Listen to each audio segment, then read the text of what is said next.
ओम नमः शिवाय। जय श्री कृष्ण दोस्तों, स्वागत है आपका मेरे YouTube चैनल आर के भक्ति में। दोस्तों, मैं आज आपको श्रावण मास महात्म का 22वां अध्याय सुनाऊंगा, जिसमें कि श्रावण मास में किए जाने वाले संकट हरण व्रत का विधान है। ये कथा सुनाऊंगा, कृपया उसे ध्यानपूर्वक सुने। जो भक्त हमारी वीडियो को नए देख रहे हैं, हमारे चैनल पर नए आए हैं, वो हमारे चैनल को सब्सक्राइब करें, वीडियो को लाइक करें और कमेंट में ओम नमः शिवाय अवश्य लिखें। बोलो शंकर भगवान की जय। शंकर भगवान बोले, हे मुनिश्रेष्ठ, श्रावण मास में कृष्ण पक्ष की चतुर्थी तिथि के दिन सभी वांछित फल प्रदान करने वाला संकट हरण नामक व्रत करना चाहिए। सनत कुमार बोले, किस विधि से यह व्रत किया जाता है? इस व्रत में क्या करना चाहिए? किस देवता का पूजन करना चाहिए और इसका उद्यापन कब करना चाहिए? उसके विषय में मुझे विस्तार पूर्वक बताइए। शंकर जी बोले, चतुर्थी के दिन प्रातः उठकर दंत धावन करके इस संकट हरण नामक शुभ व्रत को करने के लिए यह संकल्प ग्रहण करना चाहिए।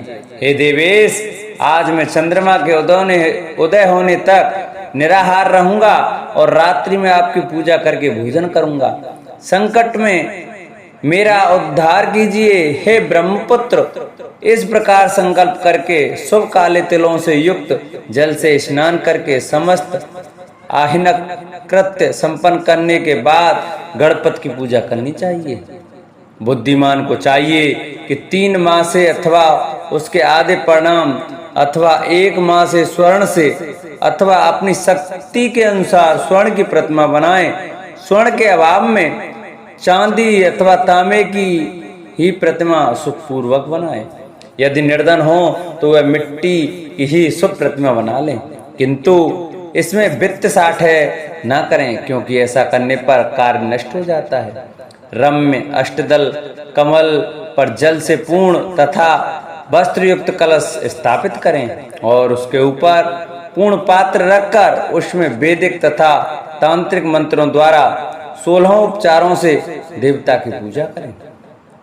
हे विप्र, तेल युक्त 10 उत्तम मोदक बनाएं। उनमें से 5 मोदक देवता को अर्पित करें और 5 मोदक ब्राह्मण को प्रदान करें।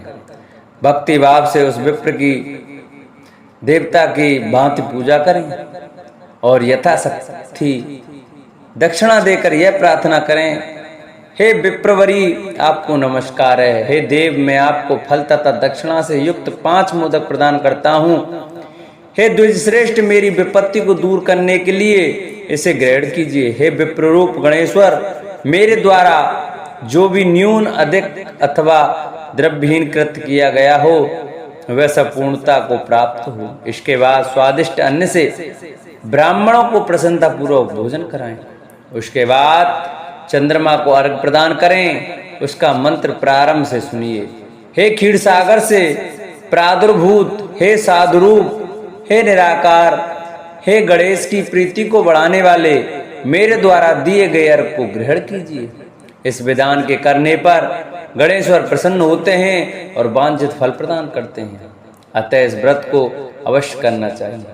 इस व्रत का अनुष्ठान करने से विद्यार्थी विद्या प्राप्त करता है, धन चाहने वाला धन पा जाता है, पुत्र की अभिलाषा रखने वाला पुत्र प्राप्त करता है, मोक्ष को चाहने वाला उत्तम गति प्राप्त करता है, कार्य की सिद्धि चाहने वाले का कार्य सिद्ध हो जाता है और रोगी रोग से मुक्त हो जाता है। विपत्तियों में पड़े हुए व्याकुल चित्त वाले, चिंता से ग्रस्त मन वाले तथा जिन्हें अपने स्वजनों को का वियोग हो गया हो, उस मनुष्य का दुख दूर हो जाता है। यह व्रत मनुष्यों के सभी कष्टों का निवारण करने वाला, उन्हें सभी अभिष्ट फल प्रदान करने वाला, पुत्र पौत्र आदि देने वाला तथा सभी प्रकार की संपत्ति प्रदान करने वाला है। ओम नमो हैरंबाय मदमोदिताय संकष्टस्य निवारणाय स्वाहा को बोलना चाहिए। बुद्धिमान व्यक्ति को चाहिए कि इंद्र आदि लोकपालों की सभी दिशाओं में पूजा करे। अब मैं मोदकों की दूसरी विधि को आपको बताता हूँ। पके हुए मूंग तथा तिलों से युक्त घी में पकाए गए तथा गरी के छोटे छोटे टुकड़ों से मिश्रित मोदक गणेश जी को अर्पित करें। उसके बाद दूर्वा के अंकुर लेकर एक नाम पदों से पृथक पृथक गणेश जी की पूजा करें। उन नामों को मुझसे सुनिए। हे गणाधिप, हे उमापुत्र, हे अगनासन, हे एकदंत, हे इववक्त्र, हे मूषक वाहन, हे विनायक, हे ईशपुत्र, हे सर्वसिद्धि प्रदायक, हे विघ्नराज, हे स्कंद गुरु, हे सर्व संकट नाशन, हे लंबोदर, हे गणाध्यक्ष, हे गौर्या मंगल संभव, हे धूमकेतु, हे बालचंद्र, हे सिंदूरा सुरमर्दन, हे विद्या निदान, हे विकट, हे शूर्पकर्ण, आपको नमस्कार है। इस प्रकार इन 21 नामों से गणेश जी की पूजा करें। उसके बाद भक्ति से नम्र होकर प्रसन्न बुद्धि से गणेश देवता से इस प्रकार प्रार्थना करें। हे विघ्नराज, आपको नमस्कार है। हे उमापुत्र, हे अग्नासन, जिस उद्देश्य से मैंने यथाशक्ति आज आपका पूजन किया है उससे प्रसन्न होकर शीघ्र ही मेरे हृदय स्थित मनोरथों को पूर्ण कीजिए। हे प्रभु, मेरे समक्ष उपस्थित विविध प्रकार के समस्त विघ्नों का नाश कीजिए। मैं यहाँ सभी कार्य आपकी ही कृपा से करता हूँ। मेरे शत्रुओं की बुद्धि का नाश कीजिए तथा मित्रों की उन्नति कीजिए। इसके बाद 108 आहुति देकर होम करें। इसके बाद व्रत की संपूर्णता के लिए मोदकों को वायन प्रदान करे। उस समय यह कहे, गणेश जी की प्रसन्नता के लिए मैं 7 लड्डुओं तथा 7 मोदकों का वायन फल सहित ब्राह्मण को प्रदान करता हूँ। तदंतर हे सत्तम पुण्यदायिनी, कथा सुनकर इस मंत्र के द्वारा 5 बार प्रयत्न पूर्वक चंद्रमा को अर्घ्य प्रदान करे। क्षीरोदारण वसंभूत अत्रिगोत्र समुद्व ग्रहाणारघ्यम मया दत्तम रोहिणा सहित शशिन। क्षीर सागर से उत्पन्न तथा अग्निगोत्र में उत्पन्न हे चंद्र, रोहिणी सहित आप मेरे द्वारा प्रदत्त अर्घ को स्वीकार कीजिए। उसके बाद अपने अपराध के लिए देवता से क्षमा प्रार्थना करें और अपने सामर्थ्य के अनुसार ब्राह्मणों को भोजन कराएं तथा ब्राह्मणों को जो अर्पित किया हो उसके अवशिष्ट भोजन को स्वयं ग्रहण करें। मौन होकर 7 ग्रास ग्रहण करें और अशक्त हो तो इच्छा अनुसार भोजन करें। इस प्रकार 3 मास अथवा 4 मास तक विधान पूर्वक इस व्रत को करें। उसके बाद बुद्धिमान को चाहिए कि 5वें महीने में उद्यापन करें। उद्यापन के लिए बुद्धिमान को अपने सामर्थ्य के अनुसार स्वर्णमयी गणेश प्रतिमा बनानी चाहिए। उसके बाद उस भक्ति संपन्न मनुष्य को पूर्वोक्त विधान से चंदन, सुगंधित द्रव्य तथा अनेक प्रकार के सुंदर पुष्पों से पूजा करनी चाहिए और एकाग्रचित्त होकर नारिकेल फल से अर्घ्य प्रदान करना चाहिए। पायस से युक्त सूप में फल रखकर और उसे लाल वस्त्र से लपेटकर यह वायन भक्त ब्राह्मण को प्रदान करे। साथ ही स्वर्ण की गणपति की प्रतिमा भी दक्षिणा सहित होने दे। व्रत की पूर्णता के लिए एक आड़क तिल का दान करे। उसके बाद विघ्नेश प्रसन्न हो ऐसा कहकर देवता से क्षमा प्रार्थना करे। इस प्रकार उद्यापन करने से अश्वमेध यज्ञ का फल प्राप्त होता है और मनोवांछित सभी कार्य सिद्ध हो जाते हैं। हे सत्तम, पूर्व कल्प में स्कंद कुमार के चले जाने पर पार्वती ने मेरी आज्ञा से 4 महीने तक इस व्रत को किया था। तब 5वें महीने में पार्वती ने कार्तिकेय को प्राप्त किया। समुद्र पान के समय अगस्त जी ने इस व्रत को किया था और 3 माह में विघ्नेश्वर की कृपा से उन्होंने सिद्धि प्राप्त कर ली। हे विपेंद्र, राजा नल के लिए दमयंती ने 6 महीने तक इस व्रत को किया था। तब नल को खोजती हुई दमयंती को वे मिल गए थे। जब चित्रलेखा अनिरुद्ध को बाणासुर के नगर में ले गई थी तब वह कहाँ गया और उसे कौन ले गया यह सोचकर प्रद्युम्न व्याकुल हो गए। उस समय प्रद्युम्न को पुत्र शोक से पीड़ित देखकर रुक्मणी ने प्रेम पूर्वक उनसे कहा, हे पुत्र, मैंने जो व्रत अपने घर में किया था उसे मैं बताती हूँ, उसे ध्यान पूर्वक सुनो। बहुत समय पहले जब राक्षस तुम्हें उठा ले गया था तब तुम्हारे वियोगजन्य दुख के कारण मेरा हृदय विदीर्ण हो गया था। मैं सोची थी कि मैं अपने पुत्र का अति सुंदर मुख कब देखूंगी। उस समय अन्य स्त्रियों के पुत्रों को देखकर मेरा हृदय विदीर्ण हो जाता था कि कहीं अवस्था साम्य से यह मेरा ही पुत्र तो नहीं। इसी चिंता में व्याकुल होकर मेरे अनेक वर्ष व्यतीत हो गए। तब देवयोग से लोमेश मुनि मेरे घर आ गए। उन्होंने सभी चिंता को दूर करने वाला संकष्टी चतुर्थी का व्रत मुझे विधि पूर्वक बताया और मैंने 4 महीने तक इसे किया। उसी के प्रभाव से तुम सम्रासुर को युद्ध में मारकर आ गए। अतः हे पुत्र, इस विधि को जानकर तुम भी इसे करो, उससे तुम्हें अपने पुत्र का पता चल जाएगा। हे विप्र, प्रद्युम्न ने यह व्रत करके गणेश जी को प्रसन्न किया। तब नारद जी ने उन्होंने सुना के अनिरुद्ध बाणासुर के नगर में है। इसके बाद बाणासुर के नगर में जाकर उससे अत्यंत भीषण युद्ध करके और संग्राम में शिव सहित बाणासुर को जीतकर पुत्र वधु सहित अनिरुद्ध को प्रद्युम्न घर लाए थे।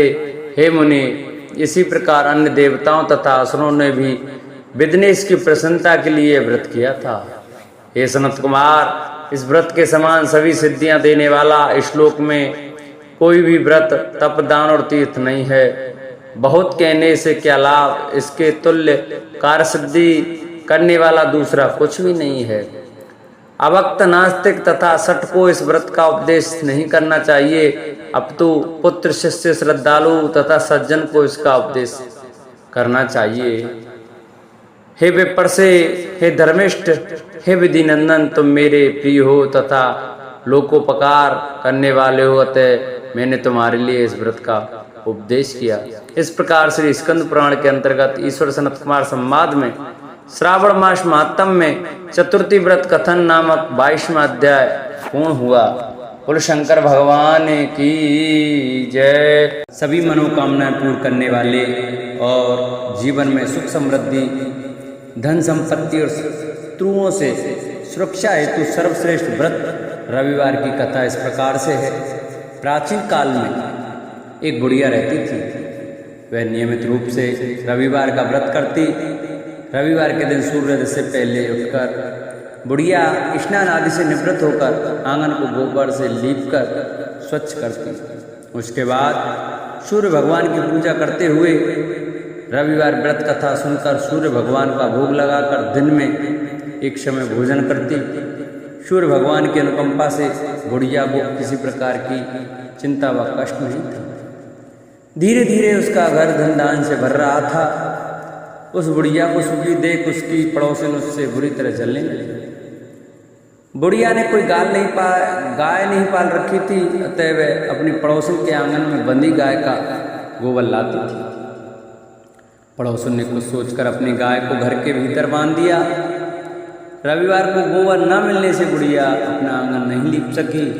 आंगन न लीप पाने के कारण उस बुढ़िया ने सूर्य भगवान को भोग नहीं लगाया। उस दिन स्वयं भी भोजन नहीं किया। सूर्यास्त होने पर बुढ़िया भूखी प्यासी सो गई। रात्रि में सूर्य भगवान ने उसे स्वप्न में दर्शन दिए और व्रत न करने तथा उन्हें भोग न लगाने का कारण पूछा। बुढ़िया ने बहुत ही करुण स्वर में पड़ोसन के द्वारा घर के अंदर गाय बांधने और गोबर न मिल पाने की बात कही। सूर्य भगवान ने अपनी अनन्य भक्त बुढ़िया की परेशानी का कारण जानकर उसके सब दुख दूर करते हुए कहा, हे माता, तुम प्रत्येक रविवार को मेरी पूजा और व्रत करती हो। मैं तुमसे अति प्रसन्न हूँ और तुम्हें ऐसी गाय प्रदान करता हूँ जो तुम्हारे घर आंगन को धन दान से भर दे। तुम्हारी सभी मनोकामनाएं पूरी होंगी। रविवार का व्रत करने वालों की मैं सभी इच्छाएं पूरी करता हूँ। मेरा व्रत करने व कथा सुनने से बांझ स्त्रियों को पुत्र की प्राप्ति होती है। स्वप्न में उस बुढ़िया को ऐसा वरदान देकर सूर्य भगवान अंतर्ध्यान हो गए। प्रातःकाल सूर्योदय से पूर्व उस बुढ़िया की आंख खुली तो वह अपने घर के आंगन में सुंदर गाय और बछड़े को देखकर हैरान हो। गाय को आंगन में बांधकर उसने जल्दी से उसे चारा लाकर खिलाया। पड़ोसिन ने उस बुढ़िया के आंगन में बंधी बनी सुंदर गाय और बछड़े को देखा तो वह उससे और अधिक जलने लगी। तभी गाय ने सोने का गोबर किया। गोबर को देखते ही पड़ोसिन की आंखें फट गई। पड़ोसिन ने उस बुढ़िया को आसपास ना पाकर तुरंत उस गोबर को उठाया और अपने घर ले गई तथा अपनी गाय का गोबर वहां रखा। सोने के गोबर से पड़ोसिन कुछ ही दिनों में धनवान हो गई।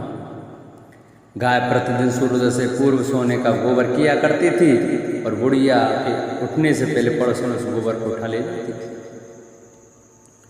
बहुत दिनों तक बुढ़िया को सोने के गोबर के बारे में कुछ पता नहीं चला। बुढ़िया पहले की तरह हर रविवार को भगवान सूर्यदेव का व्रत करती रही और कथा सुनाती रही। लेकिन सूर्य भगवान को जब पड़ोसिन की चालाकी का पता चला तो उन्होंने तेज आंधी चलाई। आंधी का प्रकोप देखकर बुढ़िया ने गाय को घर के भीतर बांध दिया। सुबह उठकर बुढ़िया ने सोने का गोबर देखा। उसे बहुत आश्चर्य हुआ। उस दिन के बाद बुढ़िया गाय को घर के भीतर बांधने लगी। सोने के गोबर से बुढ़िया कुछ ही दिन में बहुत धनी हो गई। उस बुढ़िया के धनी होने से पड़ोसिन बुरी तरह जल भूनकर राख हो गई और उसने अपने पति को समझा बुझाकर उस नगर के राजा के पास भेज दिया। राजा को जब बुढ़िया के पास सोने के गोबर देने वाली गाय के बारे में पता चला तो उसने अपने सैनिक भेजकर बुढ़िया की गाय लाने का आदेश दिया। सैनिक उस बुढ़िया के घर पहुंचे। उस समय बुढ़िया सूर्य भगवान को भोग लगाकर स्वयं भोजन ग्रहण करने वाली थी। राजा के सैनिकों ने गाय और बछड़े को खोला और अपने साथ महल की ओर ले चले। बुढ़िया ने सैनिकों से गाय और उसके बछड़े को न ले जाने की प्रार्थना की। बहुत रोई चिल्लाई लेकिन राजा के सैनिक नहीं माने। गाय व बछड़े के चले जाने से बुढ़िया को बहुत दुख हुआ। उस दिन उसने कुछ नहीं खाया और सारी रात सूर्य भगवान से गाय व बछड़े को लौटाने के लिए प्रार्थना करती रही। सुंदर गाय को देखकर राजा बहुत खुश हुआ। सुबह जब राजा ने सोने का गोबर देखा तो उसके असर का ठिकाना ना रहा। उधर सूर्य भगवान को भूखी प्यासी बुढ़िया को इस तरह प्रार्थना करते देख उस पर बहुत करुणा आई। उसी रात सूर्य भगवान ने राजा को स्वप्न में कहा, राजन, बुढ़िया की गाय व बछड़ा तुरंत लौटा दो, नहीं तो तुम पर विपत्तियों का पहाड़ टूट पड़ेगा, तुम्हारा महल नष्ट हो जाएगा। सूर्य भगवान के स्वप्न से बुरी तरह भयभीत राजा ने प्रातः उठते ही गाय और बछड़ा बुढ़िया को लौटा दिया। राजा ने बहुत सा धन देकर बुढ़िया से अपनी गलती के लिए क्षमा मांगी। राजा ने पड़ोसिन और उसके पति को उनकी इस दुष्टता के लिए दंड दिया।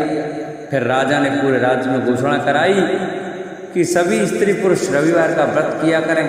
रविवार का व्रत करने से सभी लोगों के घर धन धान्य से भर गए। चारों ओर खुशहालियाँ छा गईं। सभी लोगों के शारीरिक कष्ट दूर हो गए। राज्य में सभी स्त्री पुरुष सुखी जीवन यापन करने लगे। बोलो सूर्य भगवान की जय। जिन भक्तों को हमारी वीडियो अच्छी लगी हो वो हमारी वीडियो को ज़्यादा से ज़्यादा शेयर करें, चैनल को सब्सक्राइब करें और हमारे वीडियो को लाइक करें और कमेंट में ओम सूर्याय नमः लिखना न भूलें। बोलो सूर्य भगवान की जय।